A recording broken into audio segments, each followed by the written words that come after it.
Welcome to Black Millennial Investors Money Mindfulness Podcast, the podcast where we embark on a journey of financial empowerment where mindfulness meets money and unlocks the doors to unprecedented wealth. I'm your host, Andrew Dumas, and we're excited to have you join us today. We have a fantastic episode lined up for you, packed with valuable insights, actionable tips, and our weekly affirmation to get your money mind right. When it comes to wealth building through investments, we often focus on stocks and real estate. However, there's an overlooked avenue, art. Studies have shown that contemporary art boasts a remarkable 14.3% annual return rate, which outperforms the S&P 500. Despite its potential, art investments remain misunderstood by the public. Today, we'll delve into the profitability and significance of art investment, particularly within the Black culture. In line with that, we are pleased to have our special guest, Nigel Freeman. Nigel leads the African American Fine Arts Department at Swann Auction Galleries. He sets auction records for artists like John Biggers, Elizabeth Catlett, and Carrie Mae Weems, to name a few. But beyond Swann, Nigel is also a print appraiser on PBS Antiques Roadshow and has shared his insights in prestigious publications throughout the U.S. Nigel's journey began in 1997, leveraging his background as a painter and printmaker. His passion and expertise make him the perfect guest to discuss the intersection of art and investment. Get ready to learn from his wealth of knowledge. Welcome to Black Millennial Investors Money Mindfulness, Nigel. Thank you so much for joining us. So much for having me, Andrew. It's a pleasure to join you on the pod. Well, thanks again. Well, let's just dive deep right in. So initially, I like to always start out with giving our listeners a perspective on your origin story or the origin story of our guest. So could you share with us a little bit about your background, where you're from, and tell us about your role at Swann Galleries? Of course. Thank you. And it's a path that's not necessarily one that's always chosen. I made the switch from a fine art background into the art market. But my background in art has really informed me. It's always been my passion. I studied printmaking and painting in college and grad school. I have a Master of Fine Arts degree. And pursuing a career in New York led me to Swann Galleries. As a young artist, one struggles to make a living. And in seeking gainful employment that would engage me in a sense of working with artwork and being inspired, brought me to Swann Galleries at a time when the company was quite small and growing rapidly into the fine art world. So it was a really perfect marriage. I got to learn a lot of experience. The auction world is very hands-on, and you learn a lot because you see a lot. The auction world, there's a lot of things that pass through Swann, different collections, and that education, that experience is really invaluable. And having worked at Swann in the Works on Paper department for about 8 years, I saw the opportunity for growth and for Swann to start a new department for African American art. It's an interesting story. Basically, in the 80s and 90s, the art world only really embraced African American art in galleries and private dealers. The auction world really was not informed or engaged with Black art, apart from a few, the most important figures. And it was sort of a chicken and the egg proposition because until you got auction records for a lot of Black artists, a lot of people would not think of consigning to auction. And we had a breakthrough in that I recognized a great collection that was offered to Swann, and a great collection. Which collection was that? It was a writer. His name is Harry Henderson. He worked with Romare Bearden, who is of course one of the best known African American artists. And Henderson wrote this book with Bearden about African American art. And when he passed, his son was looking to sell his estate. And he contacted me, and I knew all about the book because my wife, Hayden, had the book, and we would often look at it together. So I recognized who Henderson was, and of course knew Bearden. And so we sold their collection in the context of a modern art sale with Picasso and Chagall and Moreau, and the, our collectors loved it. And we showed that there was an audience of buyers for African American art. And we had two Bearden collages that sold for record price, outperforming the big houses. So it really set the stage for us. We saw the potential. Um, and then what we really needed happen was that consigners, people who were looking to sell, started to think of auction houses because it hadn't been shown to be possible before. So once we started creating auction records for art, people would say, well, Swann is engaged in this business and they're presenting great material. I'm looking to sell, I'm looking to buy. So we really opened up a new market. And that was back in 2006. I created the department, and I've been doing sales since 2007. Here we are, 17 years later. Wow. I mean, so actually the very first one, and other than Swann, are there other significant galleries that has the same focus of African American art? Well, a lot has changed since when we started. So as I said, there were really buying and selling was really handled by galleries and dealers who specialized in black art, and they're very great sources for art, but it didn't really expand the field to a wider audience. So a lot has changed, and now with the growth of the art market, there are many. There are more competitors. You see more black art works in other auction houses. And that is just indicative of the growth of this market because it's really, since I started, has increased manyfold. And so now African American art is part of the international art market. We have buyers who are London or Europe. The work and the number of artists that we sell has really grown. So it's changed a lot. It changed a lot. I mean, we used to sell to a small group of collectors who were very knowledgeable, professionals, who were great investors, speaking about investors, who knew early on the history of black art and sought out works like Norman Lewis and Hill Woodruff and Elizabeth Catlett, all these masters of black art early on. Of course, now the art market has expanded and things are much more in demand. So there's a higher price point for many of these artists, but it's also harder to find work because so many people want it. So we're engaged in the market. There's a lot of demand.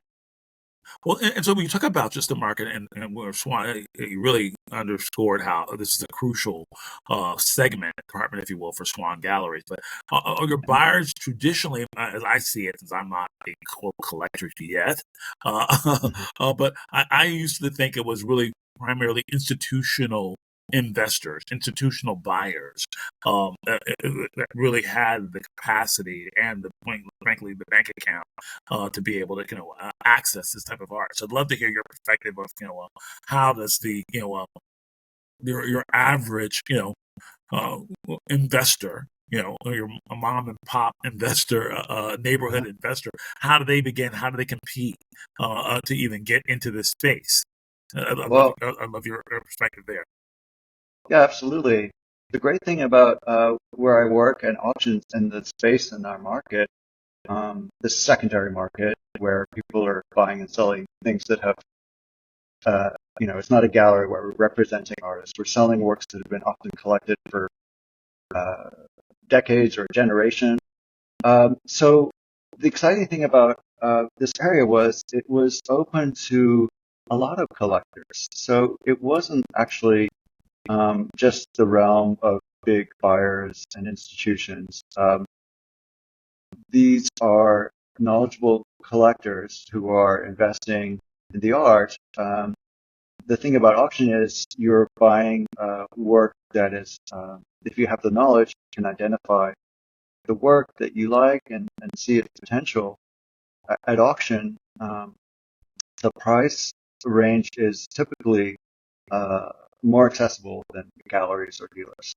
There's a premium paid for works sold in galleries in New York and other Right. cities.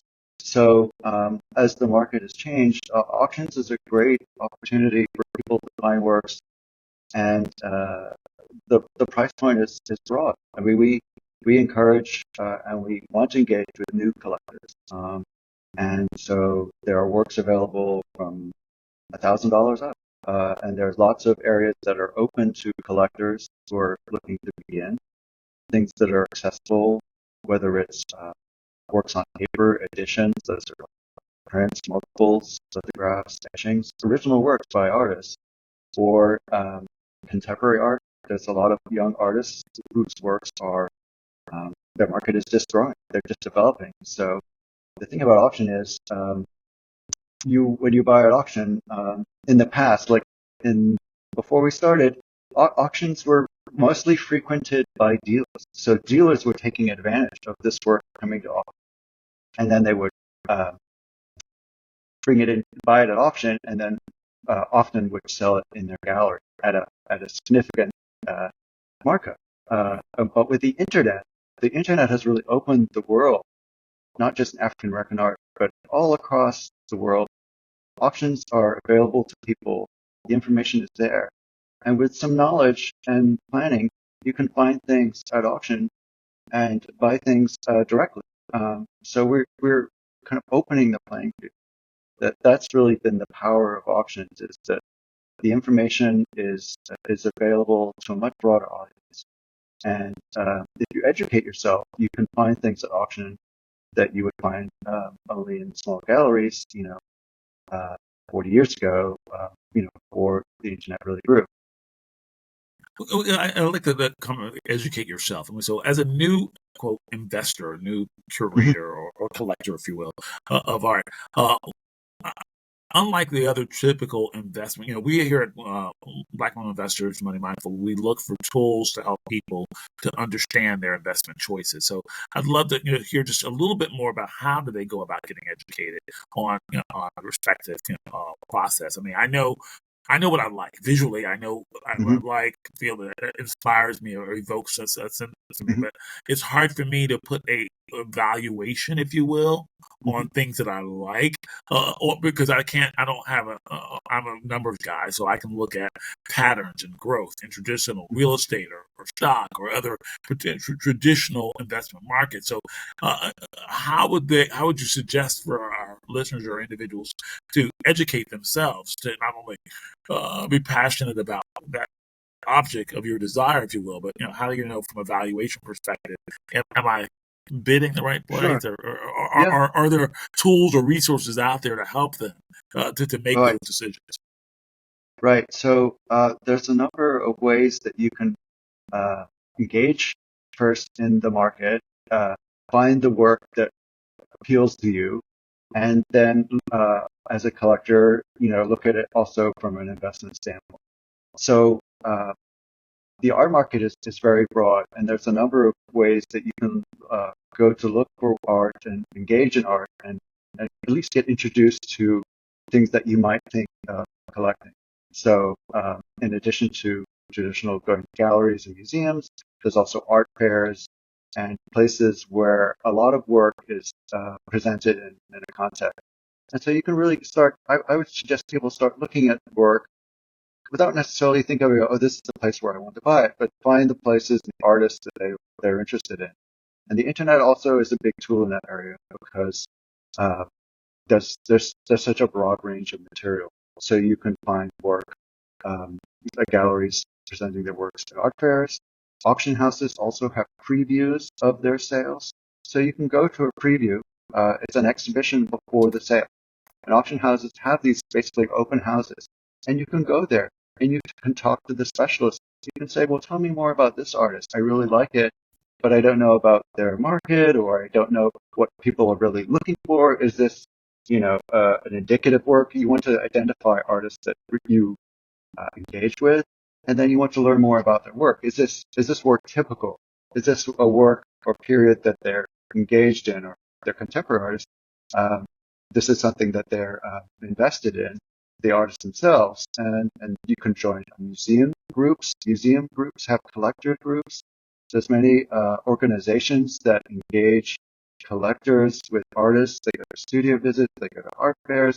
So it's kind of there's a kind of a getting to know the market, just like anything else. Like housing, you go to the neighborhood, you travel around, you walk the streets, you see what you like. So you can do the same thing in the world of art. And then what's wonderful now is there are great tools for you to build the knowledge about the price and how things are valued. Because many things now are, the information is available. And the wonderful thing about auctions are the prices are accessible. So the gallery market is not as transparent. You don't know what things, and the frustrating thing I think people find is a lot of prices are posted, and well, basically they're not posted. Galleries will say, please inquire, please ask. So you have to inquire, you have to make that next step, and that can be a little intimidating, asking how much something is worth. The wonderful thing about auctions are the prices, you can see what everything was estimated for and then actually what it's sold for. So you can see a range of what things have sold for. And you can ask galleries, and you should ask galleries what their prices are. Some are more transparent, but you can get a lot of information about where an artist is selling and how they perform. And so when you begin collecting, you need to think about what you're looking at, because there can be a great diversity of price. Some things that are unique, you really have to look at the big picture. But if you start, say, collecting multiples, like let's say you love Romeo Bearden and you want to begin collecting there.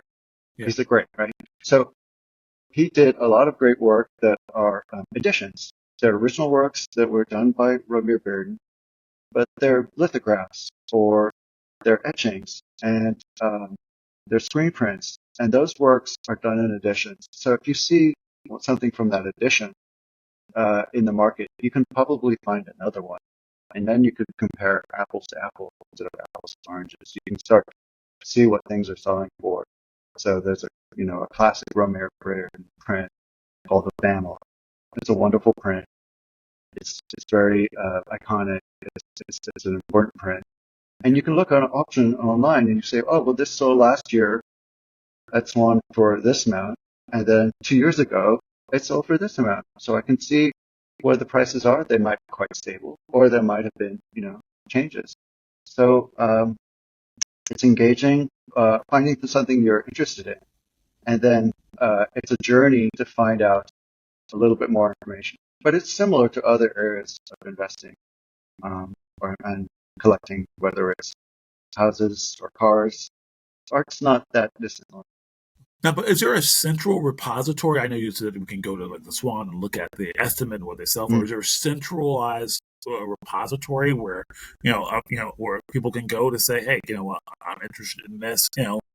Well, there are some areas. You can take it a step at a time. Some of the tools are more geared toward art professionals like myself, but a lot of places now you can find access to what things have sold for.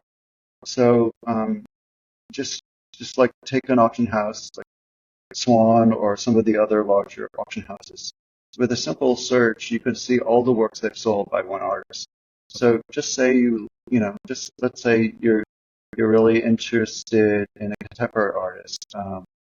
Let's say Kerry James Marshall, and you type Kerry James Marshall into the search bar at Swann or Sotheby's or Christie's or Phillips or any of our other competitors, you can see all the work they've sold by him. So you immediately get a sense of what kind of works are selling, what the different price points are. And then there are other aggregators of that information as well. So there are websites, there's one called Artsy, which has sort of a marketplace where dealers post things, but you can also see auction prices as well. And then there are some more advanced tools if you want to get more deeper, like ArtNet or ArtPrice, where you can actually, with a subscription to the pay service, you can do very specific research. I want to see, what this similar painting has sold for in the last 10 years. And that's the kind of work you do. but you can also rely on professionals to help you do that. So there's a lot of Right. generous people in the art world, and they can tell you, and we are, accessible. So part of the journey is also just talking to people, talking to dealers, talking to auction specialists about how things are doing, the things that you like, and then you'll get a sense of where things are going. So could you sort of focus a little bit about risk as well, though? I mean, what are some, Yeah, I guess, areas of risk that people should be aware of, what's associated with, investing in art? sure. I mean, there's a number of things to be aware of. I mean, the first thing, of course, the art market is driven primarily by who the artist is. It's a name-driven market. So if you're investing in art, you want to start with artists who are known in the market and known in art history or significant to have an upside. The risk and reward part of that is to the contemporary art market because those artists are not yet, they're entering into the art world. They're showing, they're having solo exhibitions, maybe at a gallery. They might have entered into a collection, but they haven't yet reached a place where their work and their price level is established. So the more tested, true, bigger names, of course, are the safer kind of, uh, you know, tested, it's like buying stock in big companies. The Romare Beardens and the Elizabeth Catlett's are kind of well-known names and brands, if you will. But contemporary art has, there's a lot of great contemporary artists, but there's thousands of artists who are wonderful, make great images, but in 5, 10 years, we may not see a market for them. So there is more risk reward with contemporary art. But you can get a good sense now of where contemporary artists are going by the gallery that they're showing at. Is it what kind of gallery program do they have? What kind of other artists do they show? Is it a gallery that other important collectors have bought from? You can ask galleries, well, where are some of these artists' works? Are they going into collections? Have museums bought them? So with a little bit of knowledge, you can get a better sense of, well, this artist is really engaged in the market, and I can see some growth. Of course, taste and fashion changes. So things that are very trendy, hot today, may not be hot tomorrow. So, those are tried and true kind of things. But the great thing now is that the art world is very organic. And so you can see through people collecting where things go. Collectors may work in museums. You can see what works museums have acquired. You can talk to a gallery, you can see what kind of trajectory where this artist is going. Have they had recent seller exhibits? Are they shown frequently? So you have a sense that their work is developing. It takes a little bit more research with contemporary art because there's still that much more ahead of it. It's like investing in a small startup. So those are larger risks and rewards. So it's akin to investing in companies and stocks where you're the larger reward could be finding the next important artist, but that's harder to do. So you can still buy great value in works that will appreciate over time or tried and true. Yeah. I mean, we're a little different though than stock, if you will, in that ARC Yeah. lacks, I guess, dividends, if you will. And you don't have dividends in the same way, so it's really based upon a point in time of what you're going to hold and sell. It's a longer term investment strategy, if you will, for those people. Uh, Yeah. Yeah. Of course, you're most of it, the benefits come from holding for long term. I mean, um, there is some speculation of people buying and selling in the contemporary art market, flipping basically. But I think for most collectors who are looking at it as both collecting something they love, but as a solid investment, you're looking at it over a passage of time. You want the time for the work to appreciate, time for the artist to have their careers develop. but people collecting evolves. So as you start beginning with some work, at some point you might decide, well, I collected a group of artists. Now these are the artists I know, and these are the artists I focus on. So your portfolio can change what you collected in, and you might get to a point where you're ready to go up a notch, and you might sell some of those things that you bought early on, where you were finding your way, and that often happens. There's a life of collecting, and people uh, start with certain things, and then it changes as they grow into collecting and investing in the work and getting to know the art. Hey, could you focus a little bit for us? I mean, and maybe this is sort of it's not traditional for what you are doing at Swann, but talk a little bit about the NFT and the implications there on the market.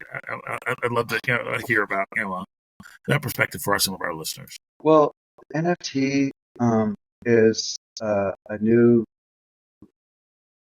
It's a new model, and it's a different model. There are other things that investments are. Our market is so big that people are trying to find other ways to engage with people. Frankly, I think the best investing is done as a informed collector. The trouble with the NFT is, what are you collecting? It's a digital token.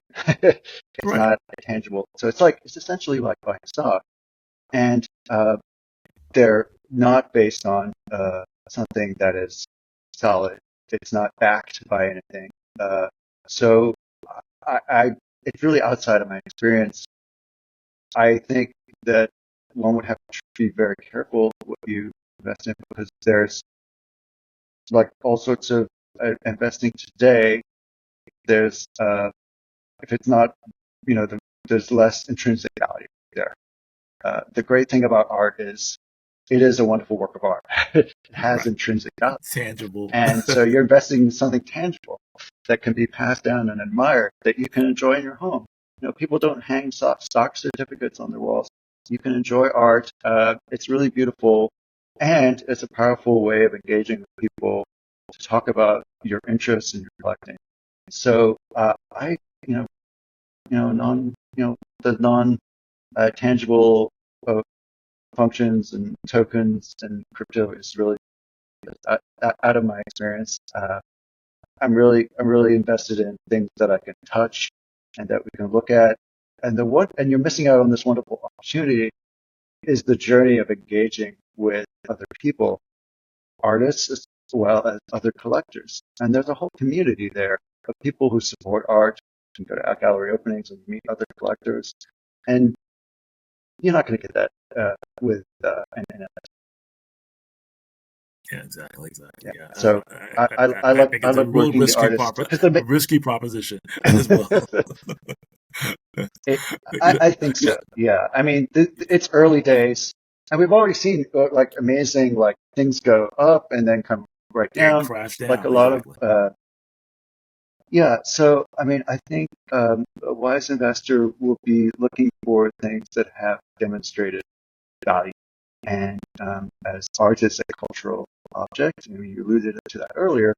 And African American art is coming into its own as a cultural and valued object, because it had been kind of the wonderful artists making art for decades, but its significance and value in our society is still growing and changing. More and more museums are seeking to acquire works by African American artists, and we're still not there yet in telling the whole African American experience.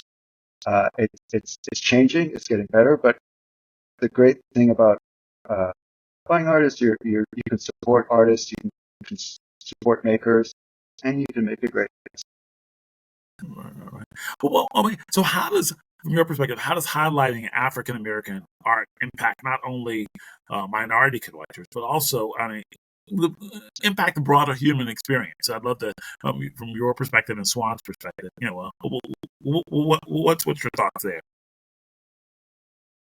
Yeah, no, as I was saying, I think the exciting thing for me about this area is that many of the artists that we sell, they they are just now engaging with the market. So we're often working with um, artist families or states, people who it's not far removed from the artist, and there's a great diversity of voices, whether it's figurative, abstract, traditional, very experimental, but there's a whole diversity of African American artists that are just a part of what's really American art. And as American art is being more inclusive, it is a great moment for to really kind of connect with African American artists.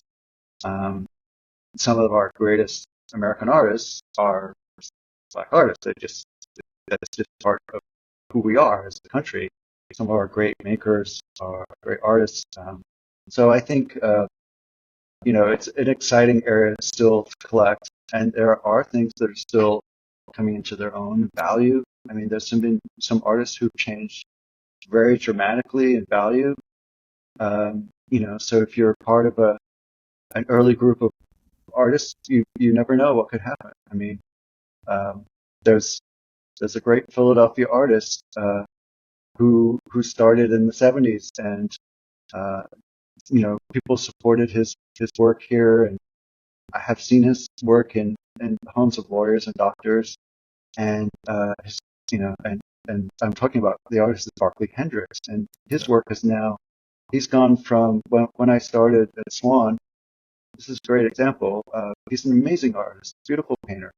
He does large, full-length portraits, figures, and when I started at Swann in 2006, 2007, there were just very few of his works at auction. And you could buy a small painting of his for, if you could find one for a few $1,000s. And then we started selling his full-length portraits, which are what he's best known. And he had a museum exhibition that presented his work on a national stage and traveled. It was here at the Pennsylvania Academy of Fine Art.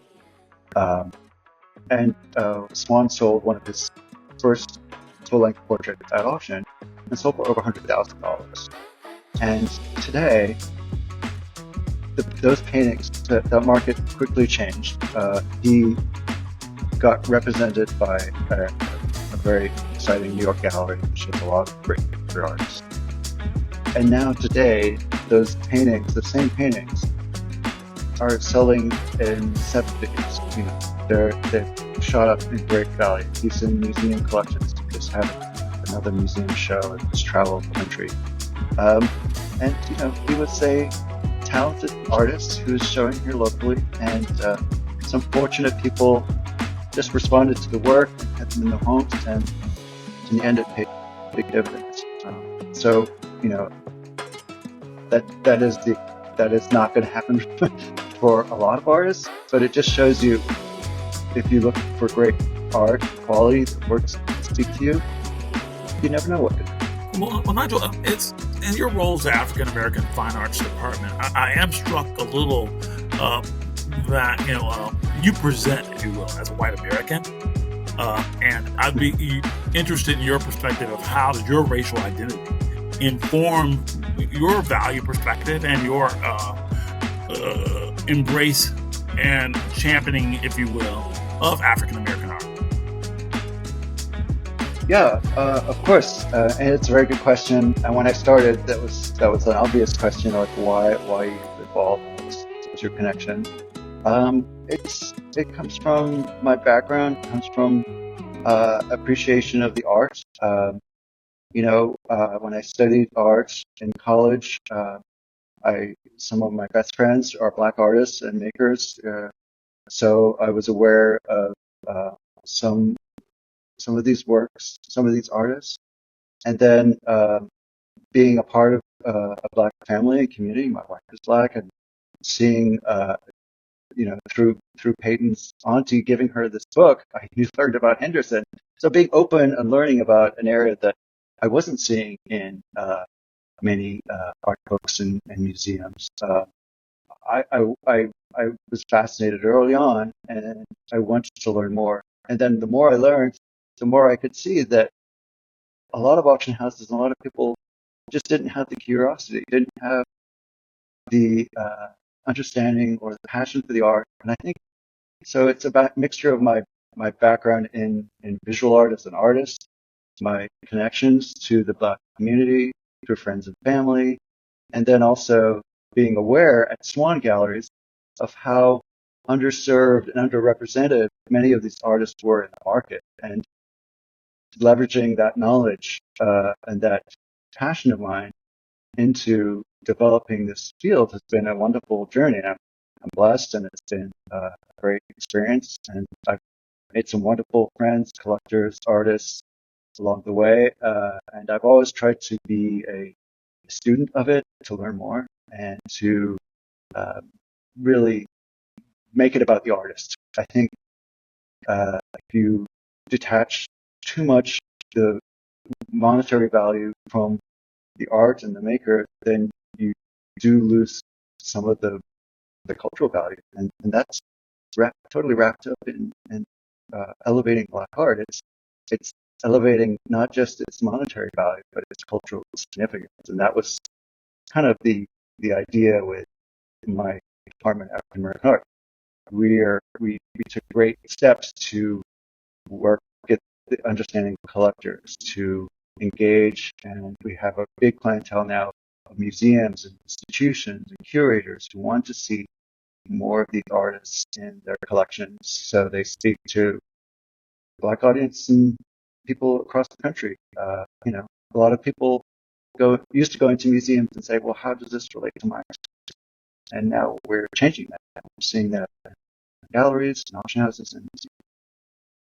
Yeah, that's beautiful. I mean, it really has a significant impact on the culture and just the awareness. That's just impactful Thank you. work that you all are doing there at Swann. Um, a lot of times we wrap up. A few of my listeners sometimes are interested in maybe having art as a vocation or a career. And so, what advice would you give to artists, if you will, who want to start their journey in creating their own artwork so they can have a platform to be known and be made aware of by people like yourself and folks like Swann? What advice would you give to individuals looking to create? Because we also believe here at Money Mindset, it's like also investing in yourself is the most important aspect of things that anyone can do. Yeah, absolutely. I mean, I think what's been great along this journey is seeing the growth of opportunities, and as an artist myself, being very much aware of how difficult it is sometimes to get your work shown and to be out in the world. I should say, there are kind of different areas for artists, and traditionally auction houses aren't the place for artists to begin their careers because we can only show one or two works at a time. We don't represent the artists that we sell, and it's not the same kind of nurturing environment as a gallery, which can represent the artist, make a presentation of a broad group of work, and build a pool of collectors who are going to support that artist. But the wonderful thing now is there are many spaces, in addition to traditional commercial galleries, there are spaces for contemporary artists where nonprofit spaces, physical spaces, and online that are more open and more accessible. And there's a number of places where artists can show more of their work just because of the internet and the number of, you don't need necessarily a big brick and mortar gallery. So we encourage artists who inquire at Swann to engage in some of these spaces, and they can be found.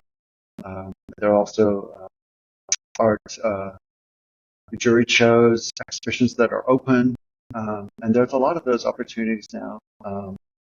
And there's a lot of ways to get your work seen that people didn't have back in my day. So there's a great way to engage many audiences, through your website, through art associations and exhibitions, some of the traditional means, but there are also virtual spaces and with art fairs. There's many.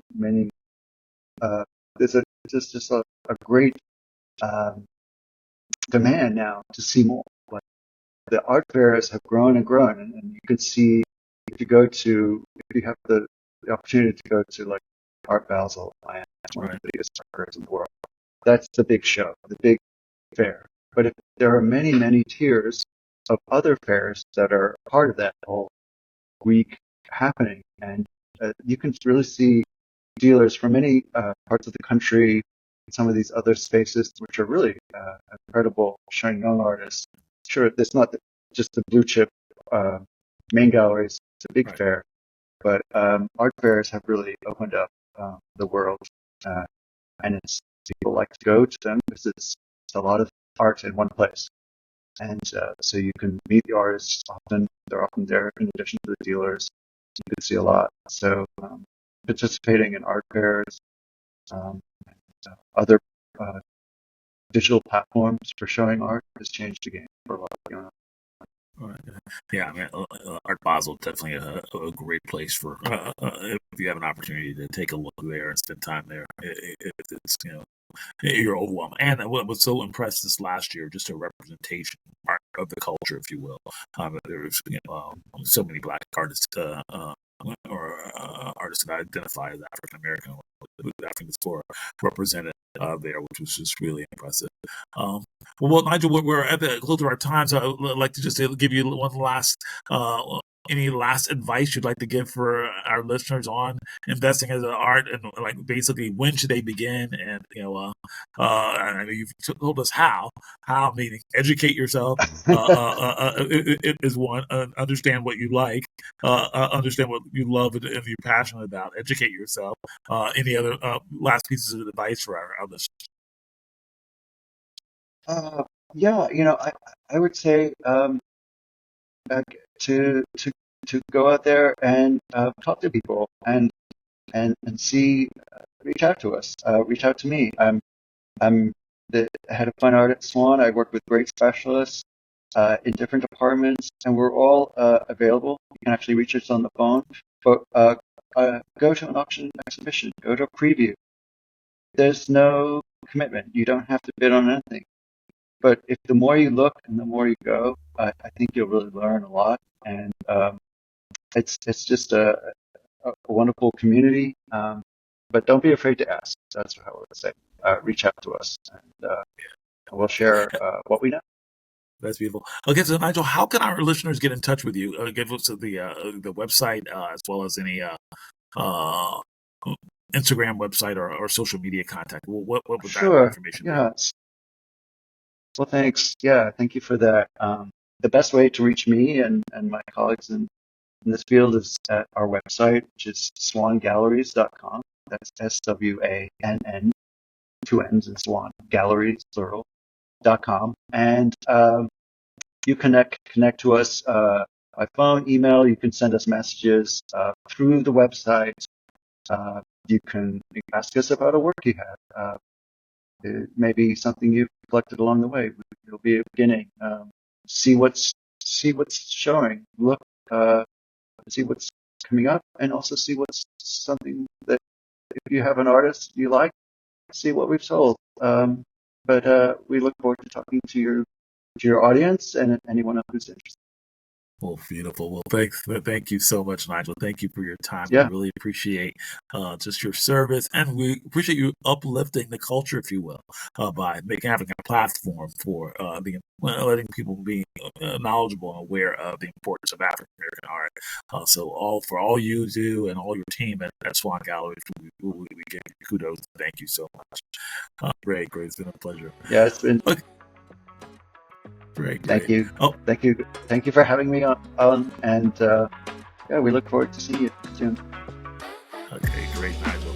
Well, our listeners, but before we wrap up this episode, I want to leave you with an affirmation, as always, to help you to enhance your mind for financial success. So just repeat after me when you're in your car, in your home, wherever you are. So the affirmation for today is: Every decision and action I take brings me closer to financial abundance and freedom.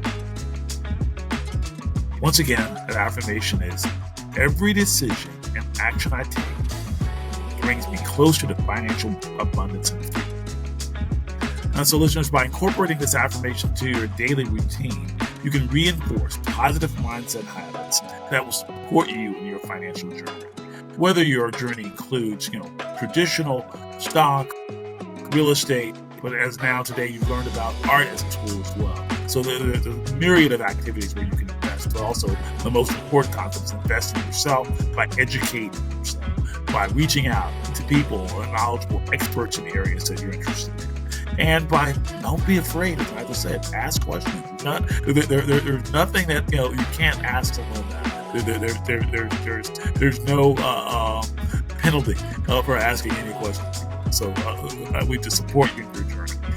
So that's all for today. Tune in next time where we'll continue to explore more money mindfulness. As always, I'm Andrew Dumas. Thank you for tuning into Black Millennial Investors Money Mindfulness Podcast. Until next time, keep your mind on your money and your money on your mind. Take care, and we'll catch you in the next episode. Thank you for listening to Black Millennial Investors Money Mindfulness Podcast. If you would like more information on any of our stories, guests, or even how to share your story, head over to our website at blackmillennialinvestors.com. You'll also find our legal disclaimers and links to our social media pages. Also, don't forget to subscribe to our podcast on Spotify, iTunes, YouTube, or your preferred streaming platform. Leave a 5-star review so others can enjoy the show too. Have a great week, and we will see you next episode.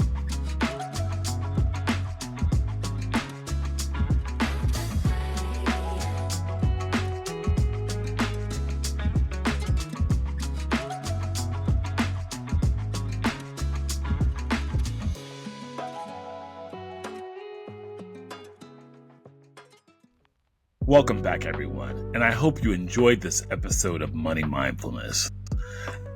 As we wrap up, I want to take a moment to reflect on some key points we discussed today and emphasize their importance in our financial journeys. First and foremost, financial education is crucial for economic empowerment. Understanding how money works for you, how to manage it, and how to make it grow are foundational skills that everyone should have. Unfortunately, financial literacy isn't always taught in schools, which is why it's so important for us to seek out this knowledge ourselves and to share it within our communities. Our emotional relationship with money is another critical aspect to consider. Money isn't just a tool. Is something that can evoke a wide range of emotions, from joy and excitement to stress and anxiety. By understanding our emotional triggers and how they influence our financial decisions, we can start to make more mindful and informed choices. And also, community support can play a vital role in achieving our financial goals. Whether it's through family, friends, or groups like Black Millennial Investors Foundation, having a network of people who understand and support your financial aspirations can make a huge difference. These connections provide not only practical advice, but also emotional encouragement, which is essential for staying motivated and on track. Many people grow up in homes where don't talk about your financial situations. However, open conversations about finances are necessary to break the stigma and alleviate financial anxiety. And some would even say to break generational curses that have been associated with money in your respective families of origin. So talking about money shouldn't be taboo. When we share our experiences and challenges, we can learn from each other and find solutions together. This openness can lead to better financial decisions and a more supportive community. Investing in oneself is the first step towards financial success. And this can mean different things for different people, whether it's furthering your education, developing new skills, or taking care of your mental and physical health. When you invest in yourself, you're better equipped to seize opportunities and navigate financial challenges. I love the acronym SMART, and it's about creating SMART goals. And SMART goals are defined as being specific, measurable, achievable, relevant, and time-bound, which helps in planning and achieving your financial objectives. So setting clear and realistic goals gives you a roadmap to follow and makes it easier to track your progress and celebrate your successes along the way. I mean, multiple streams of income can enhance financial stability. However, unless you have done the work in understanding your emotional triggers, the money can be fleeting. And I can speak from experience. So relying on a single source of income can be risky, especially in today's unpredictable economy. So diversify. So diversifying your income stream can produce and provide a level of emotional stability, as well as it can give you a safety net and open up new opportunities for financial growth and security.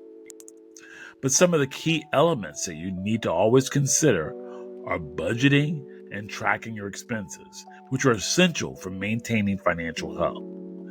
So, knowing where your money is going helps you make informed decisions and avoid unnecessary debt.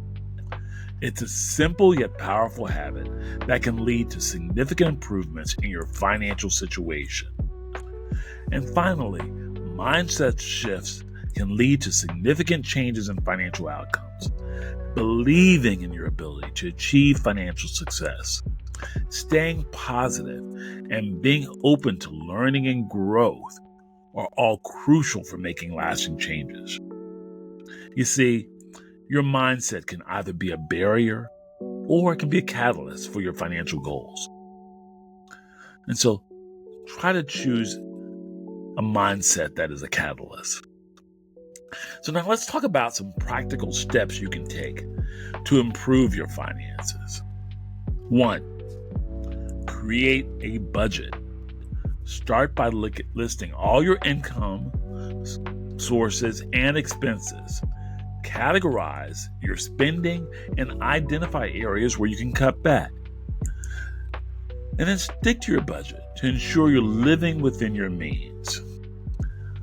2, build an emergency fund. I mean, life happens, so we have to all be proactively prepared for it. So aim to save at least 6 months, or at a minimum 3 months to start, worth of the living expenses. And that emergency fund will provide a financial cushion in case of unexpected events, like a job loss, medical emergencies, or some, significant financial hit from your home, your auto, etc. So, it's important to have that cushion. Next, I would say pay off debt. Focus on paying off high interest debt first, such as credit card balances and loans that are, you have that are at a high interest rate. Consider using the snowball or an avalanche method to systematically reduce your debt. Invest regularly. Start investing as early as possible to take advantage of compound interest. Consider a mix of stocks, bonds, and other assets based on your risk tolerance and your financial goals.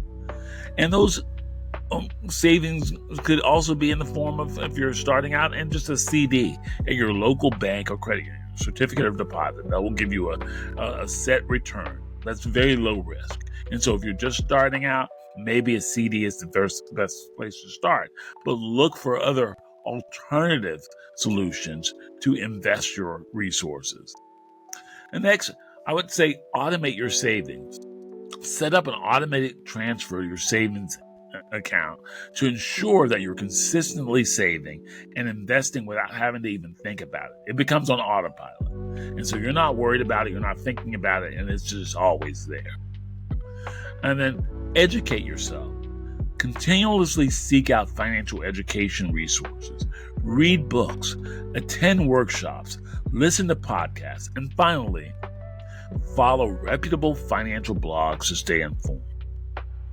And then also be like water, as our resident expert, Dr. Krista Malobo, always tells us, be like water. Review and adjust your situation and be agile. Regularly review your financial goals, your financial plan, and make adjustments as needed. Life circumstances change, and your financial plan should be flexible enough to adapt. And then also seek professional advice. If you're unsure about your financial decisions, consider consulting a financial advisor or an organization that supports you in your financial literacy and your financial well-being. They can provide personalized advice and help you create a comprehensive financial plan. Remember, financial education should be accessible to everyone. It's not just about personal gain. It's about empowering entire communities and creating a more equitable society by sharing knowledge and supporting each other. We can all move towards a brighter financial future. Look for us at www.blackmillennialinvestors.com or moneymindfulness.life to get more information and resources to help you in your journey. Thank you for joining us on this episode of Money Mindfulness. Keep learning, keep growing, and remember that you have the power to shape your financial destiny. Until next time, stay mindful and stay financially empowered. I'm Andrew Dumas, and once again, keep your mind on your money and your money on your mind. We'll see you next time.